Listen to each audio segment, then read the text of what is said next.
বিশ্বনবী বললেন লাউ কাতাআতা জিলদাক, গায়ের চামড়াগুলো কেটে কেটে রোদে শুকিয়ে যদি মায়ের পায়ের দুইটা জুতাও বানিয়ে দাও, ছোটবেলা যে দুধ খেয়েছো সেটার এক ঢোক দুধের শোধ আদায় হবে না। এজন্য মা যে কি কষ্ট করে। এখানে বেশিরভাগই আমরা নর্মাল প্রসেসে পৃথিবীতে এসেছি, তাই না? সিজারিয়ান বেবি খুব কম, থাকলে এক দুইটা। নর্মাল প্রসেসে একটা বাচ্চাকে ডেলিভারি করতে একটা মায়ের যে কত কষ্ট হয় আপনি কল্পনাই করতে পারবেন না। চিকিৎসা বিজ্ঞান বলে একজন সুস্থ মানুষ ব্যথার একটা ইউনিট আছে, মাত্রা, ব্যথা মাপার একক।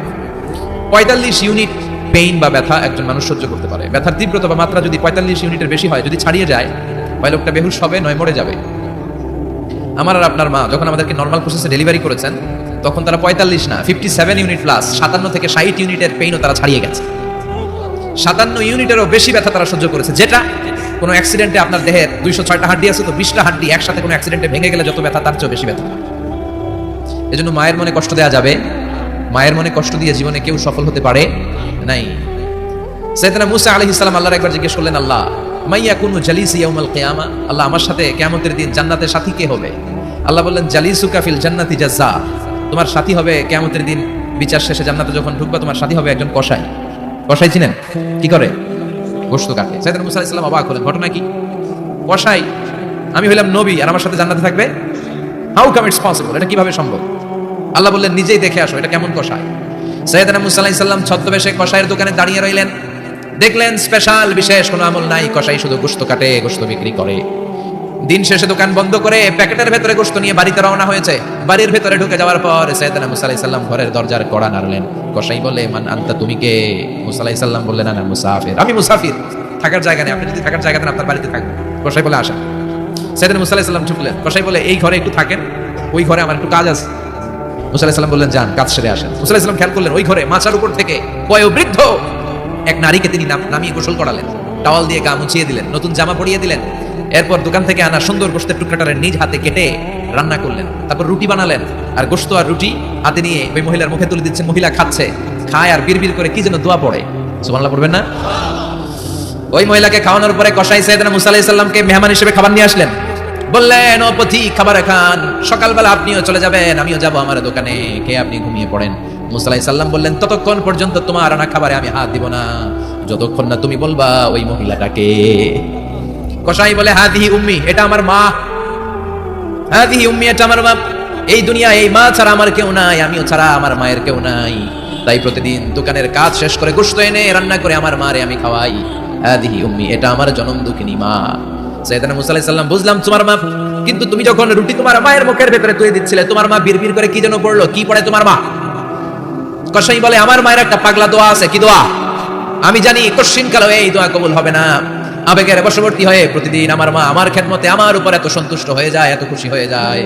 আমার মা প্রতিদিন বলতে থাকে, আল্লাহুম্মা জাআল ইবনি জালিসা মুসা ইয়াউমাল কিয়ামা, ও আল্লাহ, আমার ছেলের খেদমতে আমি এত সন্তুষ্ট, আমার ছেলের উপর আমি এতটাই রাজি খুশি। শুনেছি এই জামানার সবচাইতে বড় পয়গম্বর, বনি ইসরাইলের সবচাইতে বড় নবী, ওই নবীর নাম নাকি মুসা। ও আল্লাহ, আমি এত কিছু জানি না, এত কিছু বুঝি না, এত কিছু চাই না, তোমার দরবারে শুধু একটাই চাওয়া, একটাই ফরিয়াদ, তুমি আমার ছেলেরে কিয়ামতের দিন মুসার সাথে হাসর নসিব করে দিও। আমার ছেলে কসাই ছেলেটারে তুমি মুসার জান্নাতের সাথী বানিয়ে দিও। আল্লাহুম্মা জাআল ইবনি জালিসা মুসা ইয়াউমাল কিয়ামা, জালিস মানে ফ্রেন্ড, বন্ধু। আল্লাহ, জান্নাতে আমার ছেলেরে তুমি মুসার বন্ধু বানিয়ে দিও। মুসা আলাইহিস সালাম এবার বুঝতে পারলেন। তিনি বললেন, ঘটনা তো এই জায়গায় এতক্ষণে বুঝতে পেরেছি, কেন আমার সাথে মুফাসসির যাবে না, হাফেজে কোরআন যাবে না, শহীদরা যাবে না, ওলিরা যাবে না, নবীরা যাবে না, আমার সাথে জান্নাতে যাবে কসাই। এটা মায়ের দোয়া। কার দোয়া? মায়ের দোয়ার দরকার আছে না নাই? অনেক পাওয়ারফুল মায়ের দোয়াটা। বুলেট মারলে বুলেট মিস হয়, মায়ের দোয়া মিস হয়। ড্রোন হামলা করলে ড্রোন হামলা মিস হয়ে যেতে পারে, কিন্তু মায়ের দোয়া কশিনকালে মিস হয় না। চিল্লায় বলেন ঠিক না? মায়ের দোয়াটাও কবুল, বদদোয়াও কবুল। ভয়ঙ্কর কিন্তু, মা দোয়া করলে কবুল হয় কিন্তু বদদোয়া করলে কবুল হয় না। এরকম হলে it was not a big deal, এটা বড় সমস্যা ছিল না। কিন্তু দোয়া করলেও যেমনি কবুল, বদদোয়াটাও কবুল। এজন্য খবর আছে না নাই? এজন্য মায়ের কাছ থেকে সবসময় দোয়া নিতে হবে। দোয়া নিতে রাজি আছেন? আমাদের সমাজে এরকম অনেক ধরনের কুসংস্কার। 2 কলা খেলে 2 বাচ্চা হয়, তাই না? আসলে কি কথাটা ঠিক? বাচ্চা একটা হবে না 2টা হবে, ছেলে হবে না মেয়ে হবে, এটা কে দেয়? আবার অনেকের মাথার চুলের মধ্যে 2টা গিট থাকে, আছে না নাই? 2 গিট থাকলে কত 2 বিয়া, 3 গিট থাকলে 3 বিয়া, গিট নাই কত বিয়া নাই, আছে না নাই? এগুলো মুসলমান বিশ্বাস করতে পারে? মুসলমান বিশ্বাস করে একজনকে, তিনি কে? তো এই 3 ফল, এটা খেলে মানুষ পাগল হয়ে যায় না, এটা স্বাস্থ্যকর একটা খাবার। বাংলাদেশের 3 আর আরব দেশের 3 এর পার্থক্য আছে। আরব দেশের 3 খুব সুস্বাদু। তো এই তিনের নামে আল্লাহ একটা সূরা দিলেন, সূরার নাম হচ্ছে সূরাতুত তিন। সূরার নাম এরকম অনেক নামে আল্লাহ সূরা দিয়েছেন, খেয়াল করে দেখবেন। মানুষের নামে সূরা দিয়েছেন, সূরাতুল ইনসান, সূরাতুন নাস।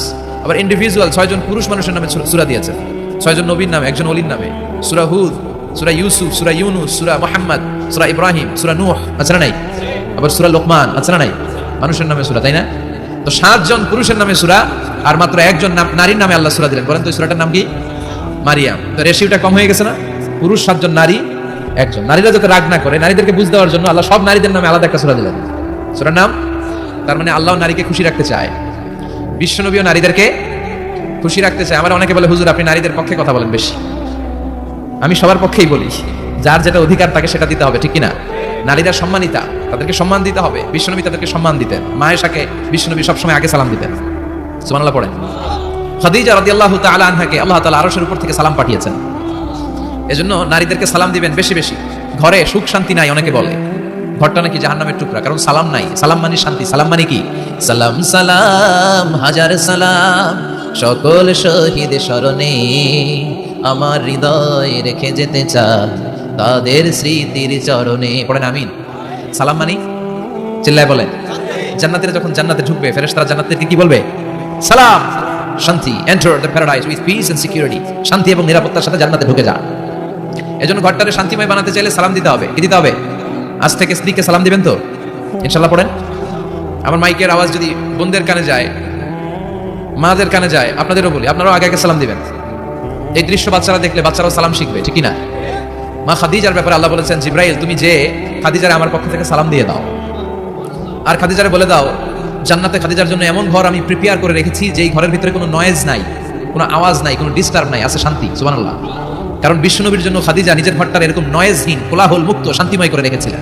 বিশ্বনবী কোলাহলপূর্ণ দাওয়াতি কাজ শেষ করে যখন ঘরে যেতেন, কলিজাটা ঠান্ডা হয়ে যেত। বিশ্বনবীর জন্য এমন একটা ঘর রেখেছিলেন মা খাদিজা, ওই ঘরে বিশ্বনবী যখন প্রবেশ করতেন, বাইরে যত মারপিট হয়েছে, মারামারি হয়েছে, কাফেরদের যত অত্যাচার সহ্য করেছে, ঘরে ঢোকার সাথে সাথে নবী সব ভুলে যেতে। এত মায়া, শান্তি, প্রশান্তির ঘর খাদিজা বানিয়েছিল।